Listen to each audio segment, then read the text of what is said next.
ડેડિયાપાડામાં ચેતર વસાવાની ગેરહાજરી અને આ ગેરહાજરીને કારણે હવે ક્યાંક ને ક્યાંક ડેડિયાપાડા અને તેની આજુબાજુના વિસ્તારનું રાજકારણ ગરમાયું છે.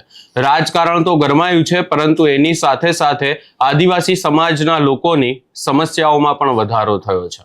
શું છે સમગ્ર મામલો, એની વિગતે ચર્ચા કરીશું. નમસ્કાર, હું છું ઉજ્જવલ અને આપ જોઈ રહ્યા છો નિર્ભય ન્યૂઝ. આદિવાસી સમાજ જળ, જંગલ અને જમીનને લઈને છેલ્લા કેટલાય સમયથી પોતાની લડાઈ લડી રહ્યું છે અને ખાસ કરી અને હવે વિવાદ આખો સામે આવી રહ્યો છે. ડોડણવાડી અને મોટા કાકરપાડા સહિત જે આજુબાજુના જંગલ જમીન ખેડાણ કરવાનો આખો વિસ્તારની આખો જે વિવાદ સામે આવે છે, સાગબારા અને ડેડિયાપાડાના જે આ વિસ્તારો છે, એની સાથે સાથે જે આખું કહી શકાય કે આખો જે બોર્ડર રેન્જનો વિસ્તાર છે, એમાં જે ખેડૂતો છેલ્લા કેટલાય સમયથી ખેતી કરી રહ્યા છે, હવે તેમના દ્વારા એવી વાત કરવામાં આવી રહી છે કે એમના જે ખેતરો છે ત્યાં હવે એક વોલ ઊભી, પ્રોટેક્શન વોલ ઊભી કરવામાં આવી રહી છે. વન વિભાગ દ્વારા એમને ખેતરમાં પ્રવેશ ન કરવા માટે, ખેતી ન કરવા માટેનું કહેવામાં આવ્યું છે. આખા વિવાદને લઈને હવે બાબત એવી પણ સામે આવી રહી છે કે લીલાબેન વસાવા, એમનું નામ તો તમે સાંભળ્યું જ હશે, કે જે હાલ ભાજપની સામે પડ્યા છે આદિવાસી સમાજના આ લોકોની માટે. આ તમામ ચર્ચાઓની વચ્ચે હવે જે સરપંચ છે એ પણ એ વિસ્તારના જે આદિવાસી સમાજના લોકો છે એમની મુલાકાતે પહોંચ્યા હતા અને તેમના દ્વારા શું કહેવામાં આવી રહ્યું છે એને લઈને સૌપ્રથમ ચર્ચા કરી લઈએ ને ત્યારબાદ મનસુખ વસાવા, નીલ રાવ, આ તમામ નેતાઓને લઈને પણ ચર્ચા કરવી છે. એક મિનિટ. મારું નામ ઈશ્વરભાઈ જેનુભાઈ ખોપી, પંચાયતના સરપંચ છું. અમે ગાંધીનગર ગયેલા. નીલભાઈ જોડે લીલાબેન હતી, અમારા ગામના આગેવાનો હતા, એ લઈને ગયેલા અમને. તો વચ્ચે અમને આપણો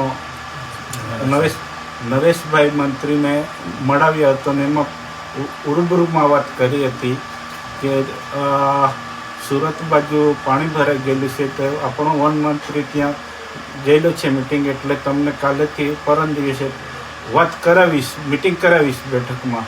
પછી તે વન મંત્રીને નહીં આવાયો એટલે ત્યાં અમારી ચર્ચા નીલભાઈએ કરેલી, પાર્ટી પ્રમુખે, કે ટેલિફોન દ્વારા એવી વાત કરેલી કે સોમવાર સુધી તમે આ મિટિંગને સ્થગિત કરો ને સોમવારે તમારે મિટિંગ રહેશે તો પાછા તમે આવજો, એવી વાત મંત્રી લોકો જોડે નીલભાઈએ વાત કરેલી. તેમાં હું પણ સાક્ષી હતો, લીલાબેન બી હતી, કે લીલાબેનને બદનામ કરવાવાળા કોઈ બીજી પાર્ટીના લોકો હશે કે પૈસા લઈ લીધા કે આમ તેમ કર્યું, એ બધી વાતો ખોટી જ છે.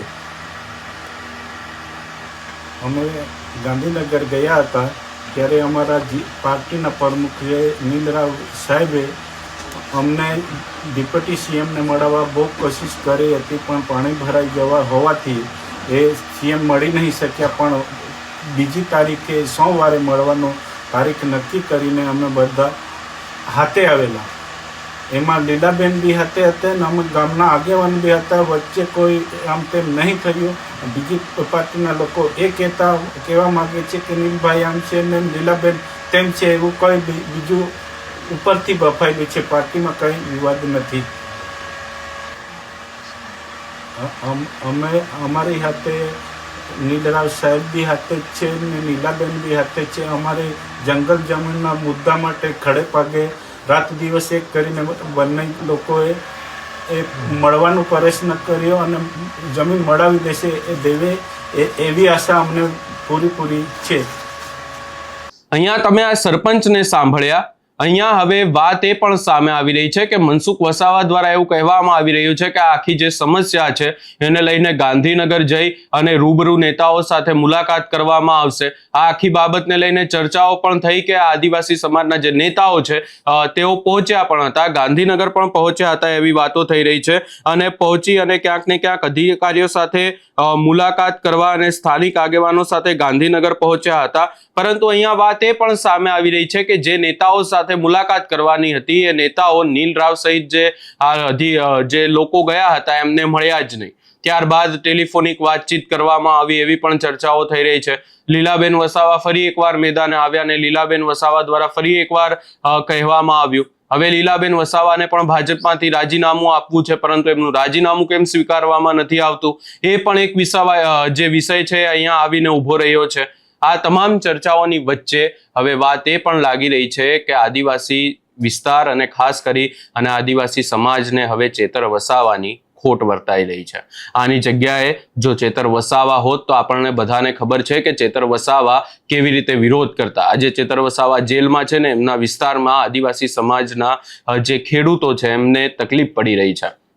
ચેતર વસાવા જો આની જગ્યાએ હોત તો ચેતર વસાવા આજે પોતે એ વિસ્તારમાં જતા, એ અધિકારીઓ સાથે પણ વાતચીત કરતા, જરૂર પડતી તો અધિકારીઓને ઉગ્ર રજૂઆત પણ કરતા, પરંતુ જે કામગીરી ચાલી રહી છે એ ચેતર વસાવા અટકાવીને રહેતા. ભાજપના નેતાઓ દાવા કરી રહ્યા છે, એકબીજા ઉપર આક્ષેપ પ્રતિ આક્ષેપ કરી રહ્યા છે, પરંતુ કોઈનાથી પણ આ કામગીરી રોકાતી નથી. આ સમગ્ર બાબતે તમારો શું અભિપ્રાય છે એ અમને કમેન્ટ કરી જરૂર જણાવશો ને અમારી ચેનલ નિર્ભય ન્યૂઝને લાઇક, શેર, સબસ્ક્રાઇબ કરવાનું ભૂલશો નહીં.